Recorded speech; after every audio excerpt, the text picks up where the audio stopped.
नमस्कार दोस्तों, मेरे चैनल उत्तरांचल क्लासेस में आपका बहुत बहुत स्वागत है। आज के इस वीडियो में मैं डिस्कस करूंगा हिस्ट्री ऑफ इंडियन कॉन्स्टिट्यूशन यानी भारतीय संविधान के इतिहास का भाग 2। इससे पहले मैंने भारतीय संविधान के जो इतिहास का जो भाग प्रथम था उसमें चार्टर एक्ट 1853 तक मैंने डिस्कस किया था, लेकिन ये वीडियो ज़्यादा लंबा हो गया था, इसलिए मैंने इसको 2 पार्ट में डिवाइड किया। अब आज का जो पार्ट है वो है ब्रिटिश शासन के अधीन संवैधानिक विकास, यानी 1858 से आगे का 1858 से 1947 तक का जो हिस्टोरिकल जो हिस्ट्री है कॉन्स्टिट्यूशन की, जितने भी एक्ट्स है वो मैंने इसमें डिस्कस मैं कर रहा हूँ। तो पहली चीज इसमें क्या है, 1857 में एक बहुत बड़ा रिवॉल्ट हो गया था, एक क्रांति हो गई थी। उस क्रांति का मुख्य कारण क्या था, ईस्ट इंडिया कंपनी ने भारतीयों का शोषण कर दिया था बड़ी मात्रा में। भारत का हर वर्ग ईस्ट इंडिया कंपनी के शासन से प्रभावित था, इतना प्रभावित था कि वो लोग क्या हो गए, अंतिम जब उनके पानी सिर से ऊपर आ गया तो उन्होंने क्या किया, उस सड़कों पर निकल गए। और ये इतना भयानक रिवॉल्ट था कि ये ब्रिटिश सिस्टम के लिए भी क्या थी, एक अपनी कार्यों पर मनन करने का एक मौका था। तो यहाँ पर जो क्वीन थी, क्वीन ने क्या किया, इसके लिए एक जांच बैठाई कि कैसे भारत में इतनी बड़ी क्रांति हो गई। तो उस जांच की जो प्रथमतः जो रिपोर्ट आई उसमें क्या कहा गया कि ईस्ट इंडिया कंपनी ही क्या है, इस क्रांति की सबसे बड़ी जिम्मेदार है। तो फाइनली जब कोई चीज किसी बड़ी घटना में इन्वॉल्व होती है तो उस पर कोई ना कोई एक्शन तो होता है, वही यहां पर हुआ। वो एक्शन क्या था कि यहां पर संपूर्ण जो सिस्टम तो था उसको ही परिवर्तन कर दिया गया और यहां पर भारत को ईस्ट इंडिया कंपनी के शासन से कंप्लीटली क्या कर दिया गया, मुक्त कर दिया गया, यानी ईस्ट इंडिया कंपनी को समाप्त कर दिया। और अब भारत की पॉलिटिकल जो मैटर होंगे वो सीधे ब्रिटिश क्राउन के अंडर में आ गए, यानी अब भारत का सचिव होगा और वो क्या करेगा, भारत की मॉनिटरिंग वहां से करेगा और पूरा भारत क्या हो गया, अब ब्रिटिश क्वीन या किंग के अंडर में क्या हो गया, आ गया। तो यहां पर पहला पॉइंट यही है, 1857 की क्रांति के बाद ब्रिटिश साम्राज्य ने भारत की शासन व्यवस्था में महत्वपूर्ण परिवर्तन किए। इस क्रम में सर्वप्रथम भारत शासन अधिनियम 1858 में पारित किया गया। तो जो भारत शासन अधिनियम जो था, ये क्या था, ये जो नया सिस्टम था, जो नया कानून था, उसका पूरा लेखा जोखा इसी में था। तो इसे द प्रोक्लेमेशन ऑफ क्वीन यानी महारानी का घोषणा पत्र भी कहा जाता है। तो दोस्तों इसमें क्या क्या पॉइंट्स है ये मैं डिस्कस करूंगा। इसमें पहला पॉइंट यहां से हम करेंगे, इस अधिनियम के तहत भारत का शासन महारानी विक्टोरिया के अधीन हो गया तथा भारत के गवर्नर जनरल को वायसराय नाम दिया गया। तो जो वायसराय की जो कॉन्सेप्ट शुरू होता है वो यहीं से शुरू होता है। इससे पहले हम क्या पढ़ते हैं, गवर्नर जनरल पढ़ते हैं, तो वायसराय नाम दिया गया। यह वायसराय ब्रिटिश ताज का प्रत्यक्ष प्रतिनिधि बन गया। लॉर्ड कैनिंग भारत के प्रथम वायसराय थे, तो the first viceroy of India Lord Canning थे। नेक्स्ट है, भारत में ईस्ट इंडिया कंपनी के शासन इस अधिनियम द्वारा समाप्त हो गया। इस अधिनियम को भारतीय स्वतंत्रता का मैग्ना कार्टा भी कहा जाता है। दूसरा पॉइंट ये बन गया आपका, भारतीय स्वतंत्रता का मैग्ना कार्टा। अब यहां पर ईस्ट इंडिया कंपनी क्या हो गई, समाप्त हो गई। कोर्ट ऑफ डायरेक्टर्स तथा बोर्ड ऑफ कंट्रोलर के अधीन द्वैत शासन को समाप्त कर दिया गया तथा भारत का राज्य सचिव या भारत सचिव नामक एक नया पद सृजित कर दिया गया। यानी अब ये नया पद सृजित कर दिया गया जिसमें भारतीय प्रशासन पर संपूर्ण नियंत्रण की शक्ति निहित थी। इसके सहायतार्थ 15 सदस्यीय परिषद का गठन किया गया। यह परिषद एक सलाहकार समिति की तरह कार्य करती थी। भारत सचिव इस परिषद का अध्यक्ष होता था। यह सचिव ब्रिटिश कैबिनेट का सदस्य होता था तथा ब्रिटिश संसद के प्रति उत्तरदायी था। कौन, भारत सचिव। यानी कि ये क्या था, ये ब्रिटिश क्वीन या किंग के अंडर में था और भारत की सारी सूचनाएं, भारत का सारा शासन इसके अधीन था और ये क्या करता था, अपनी रिपोर्टिंग क्वीन या किंग से करता था। तो ये चेंज आपका 1857 में हुआ, बहुत बड़ा परिवर्तन था। अगला है भारतीय परिषद अधिनियम 1861। इसमें क्या हुआ, इस अधिनियम द्वारा ब्रिटिश सरकार ने प्रांतों के गवर्नर तथा वायसराय के अधिकारों में वृद्धि कर दी। वायसराय तथा गवर्नर है ना, वृद्धि कर दी तथा साथ ही विधान परिषद का विस्तार किया गया। इस अधिनियम के मुख्य बिंदु निम्नलिखित है। पहला पॉइंट इसमें, इस अधिनियम के द्वारा पहली बार कानून बनाने की प्रक्रिया में भारतीयों को शामिल करने की व्यवस्था का प्रारंभ हुआ। वायसराय कुछ भारतीयों को विस्तारित परिषद में गैर सरकारी सदस्यों के रूप में नामित कर सकता था, यानी विस्तारित परिषद में गैर सरकारी सदस्यों को भी क्या कर सकता था, नामित कर सकता था।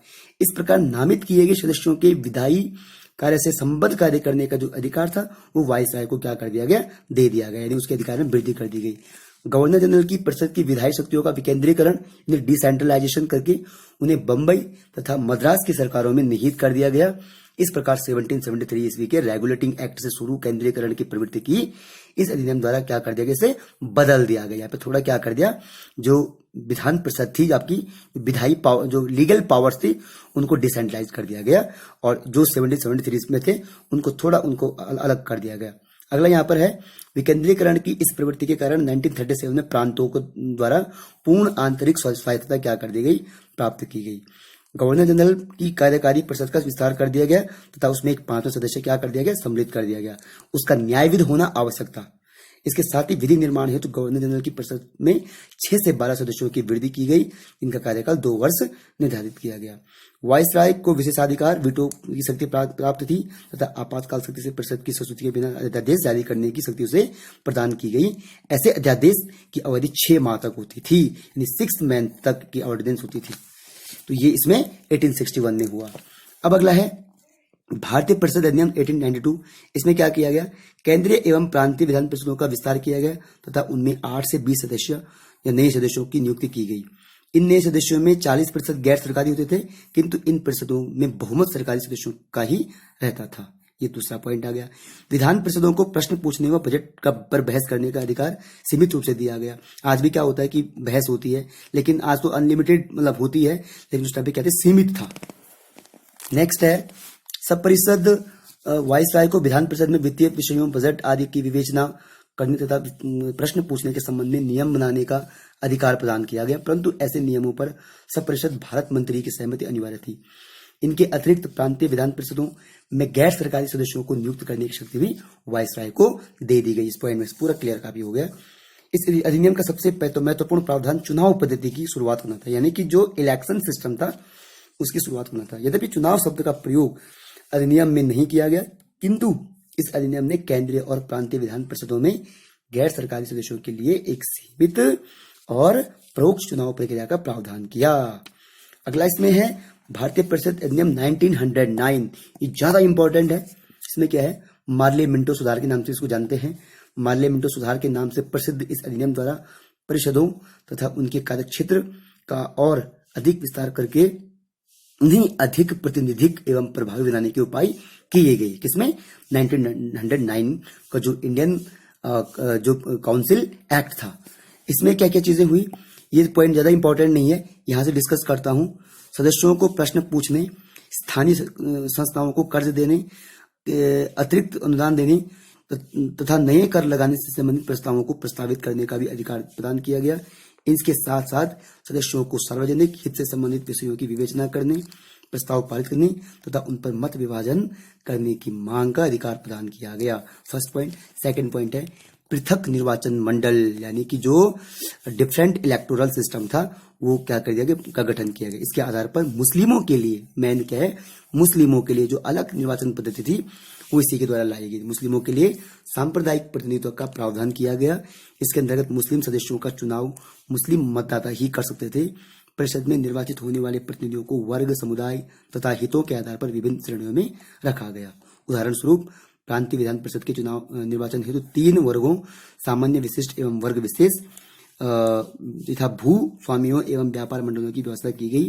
केंद्रीय विधान परिषद हेतु 1 और वर्ग अर्थात मुस्लिम वर्ग को सम्मिलित किया गया तथा निर्वाचन मंडल की सदस्यता हेतु आय, संपत्ति एवं शैक्षणिक योग्यता को आधार बनाकर भेदभावपूर्ण नीति बनाई गई। वायसराय की कार्यकारिणी में एक भारतीय सदस्य को नियुक्त करने की व्यवस्था की गई। सत्येंद्र प्रसाद सिन्हा वायसराय की कार्यपालिका परिषद के प्रथम भारतीय सदस्य बने इसके अंतर्गत। फिर नेक्स्ट इसमें है भारत शासन अधिनियम 1919। ये भी बहुत इंपॉर्टेंट रोल प्ले करता है। ब्रिटिश सरकार द्वारा पहली बार 20 अगस्त 1917 को घोषणा की गई कि उसका उद्देश्य भारत में क्रमिक रूप से उत्तरदायी सरकार की स्थापना करना था। इसलिए भारत सरकार अधिनियम 1919 बनाया गया जो 1921 से लागू हुआ। कब से लागू हुआ? 1921 से लागू हुआ। इस अधिनियम को मॉन्टेग्यू चेम्सफोर्ड सुधार के नाम से भी जाना जाता है, क्योंकि मॉन्टेग्यू भारत राज्य के तथा चेम्सफोर्ड भारत के वाइसराय थे। इसमें ये चीजें क्लियर होनी चाहिए। मॉन्टेग्यू क्या थे? वाइसराय थे, सॉरी मॉन्टेग्यू सचिव थे तथा ये क्या थे? चेम्सफोर्ड ये वाइसराय थे। इसमें क्या किया गया? इसमें मेनली क्या है कि एक आरक्षित विषय और एक हस्तांतरित विषय बनाए गए। इनको अलग अलग इसमें इन विषयों पर शासन, गवर्नर तथा कार्यकारी परिषद की सहायता से किया जाता था, जो विधान परिषद की प्रति उत्तरदायी नहीं थी। इसमें सभी महत्वपूर्ण विषय सम्मिलित होते थे, जैसे कानून एवं व्यवस्था, वित्त, भू राजस्व, उद्योग, कृषि इत्यादि। और संदर्भ में क्या होता था, इन विषयों पर शासन गवर्नर मंत्रियों की सहायता से करता था। मंत्रियों की सहायता से क्या करता था, गवर्नर शासन करता था, जो विधान परिषद के प्रति उत्तरदायी होते थे। इनमें गैर महत्वपूर्ण विषय सम्मिलित थे, जैसे स्थानीय स्वशासन, स्वतंत्रता, स्वास्थ्य इत्यादि। अब इसमें सबसे पहले चीज में क्या किया गया, द्विसदनीय व्यवस्था, यानी इसके द्वारा क्या किया गया, जो ड्वेल डायर की थी, ये शुरू की गई द्विसदनीय व्यवस्था, यानी केंद्रीय विधान परिषद तथा राज्य परिषद का गठन किया गया। यानी ड्वेल सिस्टम जो था, यानी डायर की जो थी वो यहीं पे लाई गई थी। पृथक निर्वाचन के सिद्धांत को विस्तारित करते हुए इसे सिखों, भारतीय ईसाइयों, आंग्ल भारतीयों और यूरोपियों पर भी लागू किया गया। वायसराय की 6 सदस्यीय कार्यकारी परिषद में 3 सदस्यों का भारतीय होना आवश्यक था। इस अधिनियम में एक लोक सेवा आयोग के गठन का प्रावधान किया गया। अतः वर्ष 1926 में केंद्रीय लोक सेवा आयोग का गठन किया गया। 1926 में क्या किया गया, सेंट्रल जो लोक सेवा आयोग था उसका गठन किया गया। तो इसमें पृथक निर्वाचन के जो सिद्धांत था उसको विस्तारित किया गया, इसको आगे बढ़ाया गया।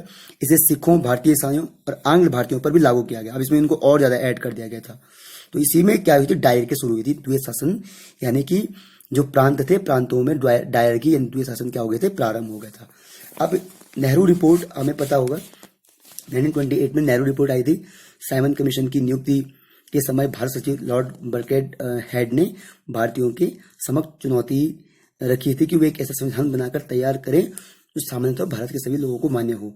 अंग्रेजों ने भारतीयों को चैलेंज किया कि अगर आप चिल्ला रहे हैं किस चीज के लिए, आपके फ्रीडम के लिए, लेकिन आपके अंदर अगर पोटेंशियल है, अगर आपके अंदर एक इफिशिएंसी है, तो आप हमें एक डमी, जो एक कॉन्स्टिट्यूशन की डमी है वो बनाकर दे दो।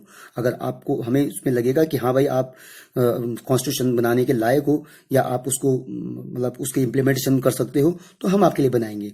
तो जो आपके नेहरू थे, मोतीलाल नेहरू, वो एक बहुत बड़े लॉयर थे। उन्होंने क्या किया, नेहरू रिपोर्ट नामक एक रिपोर्ट तैयार की, उसमें भारत के जो कॉन्स्टिट्यूशन था उसका पूरा ब्यौरा दिया। तो इसमें क्या कहता है, भारतीय नेताओं ने चुनौती स्वीकार करते हुए मोतीलाल नेहरू की अध्यक्षता में एक समिति गठित की, जिसके अन्य सदस्य सुभाष चंद्र बोस तथा तेज बहादुर सप्रू थे।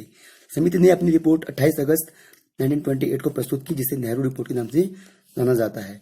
भारतीयों द्वारा अपने देश के लिए एक सर्वांगपूर्ण संविधान के निर्माण का प्रथम प्रयास यह था। तो ये आपका नेहरू रिपोर्ट थी 1928 में, डेट सहित लिखा हुआ है। अब है भारत शासन अधिनियम 1935 का। ये बहुत महत्वपूर्ण है। ये 1861 से प्रारंभ हुई थी जो इसकी प्रक्रिया थी, और लेकिन 1935 में क्या हुआ था, इसमें मेन जो है, प्रांतों में द्वैत शासन को समाप्त करके उन्हें स्वतंत्र बनाया गया। यानी यहाँ पे प्रांत क्या हो गए, जो 1919 में प्रांत को जो द्वैत शासन शुरू किया था, यहाँ पे समाप्त कर दिया गया, जबकि इसे अब केंद्र में शुरू कर दिया गया था, केंद्र में प्रारंभ कर दिया गया। इसमें 3 सूचियां जो आज भी है, केंद्रीय सूची, राज्य सूची और समृद्धि सूची, इनको बनाया गया था और इनको अलग अलग तरीके से इनको डिवाइड किया गया था। अब इसमें जो मेन पॉइंट है, क्या क्या है, भारत में एक संघीय बैंक, रिजर्व बैंक 1935 तथा संघीय न्यायालय, फेडरल कोर्ट 1937 की स्थापना की गई। भारत परिषद का अंत कर दिया गया, परंतु ब्रिटिश संसद की सर्वोच्चता बनी रही। बर्मा जो आज म्यांमार है, बरार एवं अदन को भारत से अलग कर दिया गया। तो आज हमारे जो कॉन्स्टिट्यूशन का जो बहुत बड़ा हिस्सा है वो इसी से लिया गया है। यहाँ पे बहुत जो गवर्नर पद की जो गवर्नर होता है स्टेट में, उसका जो प्रावधान है, उसकी जो पावर है, बहुत सारी चीजें यहाँ पर क्या की गई थी, लाई गई थी। आप देख सकते हैं आज भी ये 3 लिस्ट क्या है हमारे कॉन्स्टिट्यूशन में काम करती है, केंद्रीय सूची, राज्य सूची, समृद्धि सूची, यानी union list, state list, concurrent list.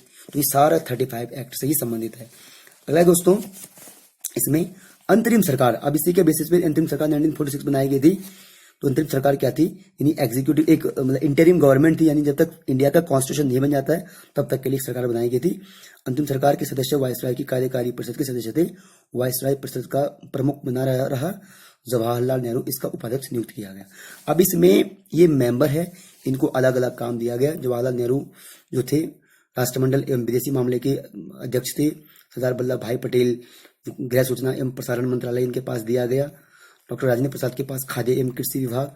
ये क्या है, इसमें पूछता है कि अंतिम सरकार में किसके पास कौन सा विभाग था, तो ये आपको याद रखना है। जॉन मथाई के पास उद्योग एवं नागरिक थे। जगजीवन राम के पास श्रम, सरदार वल्लभ भाई पटेल, बलदेव सिंह के पास रक्षा, CH भाभा कार्य खान ऊर्जा, आसफ अली रेलवे तथा परिवहन, श्री राजगोपालाचारी शिक्षा एवं कला, लियाकत अली खां वित्त, अब्दुल रब नश्तर संचार, आई चुंदरीगर वाणिज्य, गजनफर अली खान स्वास्थ्य, जोगिंद्र नाथ मंडल विधि। तो ये इस प्रकार से इन्होंने इसमें अलग अलग कैबिनेट जो अंतिम सरकार थी वो बनाई गई। और 1935 के अधिनियम में पहली बार एक परिसंघ की स्थापना की बात कही गई थी, परंतु देशी रियासतों की असहमति के कारण परिसंघ की योजना पूरी न हो सकी। वर्तमान में राष्ट्रपति के अध्यादेश जारी करने का अधिकार 1935 की भारत संविधान अधिनियम से ही प्रेरित है। बहुत इंपॉर्टेंट है, वर्तमान में राष्ट्रपति का जो ऑर्डिनेंस जारी करने का जो अधिकार है 123 के अंतर्गत वो इसी एक्ट से संबंधित है। और पृथकतावाद का बीजारोपण यानी जो डिफ्रेंसिएशन का जो बीजारोपण था वो 1909 के पार्लियामेंट सुधार की घोषणा से हुआ था, वो भी यहाँ पे इसको एक्सपेंशन किया गया। अब लास्ट इसमें है स्वतंत्रता अधिनियम 1947। माउंटबेटन योजना के अनुसार ब्रिटिश संसद ने भारतीय विधेयक का प्रारूप बनाया था, इसे भारतीय स्वतंत्रता अधिनियम 1947 के नाम से 3 जून, ये बहुत इंपॉर्टेंट है, 3 जून 1947 को पारित किया गया। 18 जुलाई 1947 को अधिनियम ब्रिटिश सम्राट द्वारा स्वीकृत कर दिया गया। स्वीकृत कब हुआ था? 18 जुलाई 1947। और 3 जून को क्या किया गया था? पारित किया गया था। स्वीकृत 18 जुलाई 1947 को। इसके बिंदु क्या है? भारत और पाकिस्तान के नाम से 2 स्वतंत्र डोमिनियन की स्थापना 15 अगस्त 1947 को की गई। इसके साथ ही बंगाल तथा पंजाब को विभाजित कर दो प्रांत बनाने का प्रस्ताव किया गया था। यह निर्णय हुआ कि पाकिस्तान को मिलने वाले क्षेत्रों के अतिरिक्त शेष प्रांत ब्रिटिश भारत में सम्मिलित होंगे। यानी यहाँ पर घोषणा की गई थी कि इंडिया और पाकिस्तान क्या होंगे? 2 डोमिनियन स्टेट बनेंगे। ठीक है, डोमिनियन का मतलब होता है कि कहीं ना कहीं ब्रिटिश ही इनको मॉनिटर करेगा, लेकिन स्वतंत्र तो ये हो जाएंगे, लेकिन कुछ टाइम तक ब्रिटिश इनको क्या करेगा? इनकी निगरानी करेगा। 15 अगस्त 1947 को भारत में महामहिम की सरकार का उत्तरदायित्व ब्रिटिश भारत एवं भारतीय रियासतों को पर समाप्त हो जाएगा। ये कह रहे 15 अगस्त तक हम क्या करेंगे? पूरा जो अथॉरिटी, पूरी जो स्वतंत्रता है भारत को दे देंगे, और महामहिम की सरकार का उत्तरदायित्व हम क्या करेंगे? ब्रिटिश भारत एवं ब्रिटिश रियासतों पर अब समाप्त हो जाएगा। यानी अब ब्रिटिश का कोई शासन नहीं होगा, अब भारतीय या पाकिस्तानियों को क्या दिया जाएगा? उनका कंट्री उनको सौंप दी जाएगी।